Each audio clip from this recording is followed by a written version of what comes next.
حادثة تتسبب دموعا بكثير من الناس. نعم، هذه الحادثة وقعت في بنغلاديش اليوم، يوم الأحد، بتاريخ 20 من شهر مارس عام 2022 الميلادي.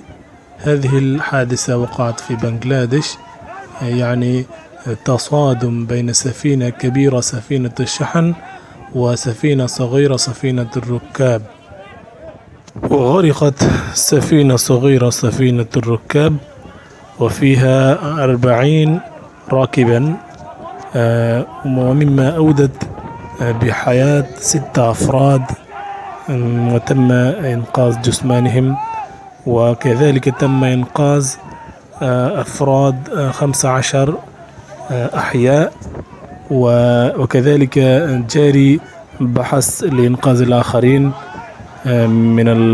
من تحت الماء. وهذه الواقعة حدثت في نهر شيتولوكا في محافظة منشيغنج في محافظة نارينغانج في بنغلاديش.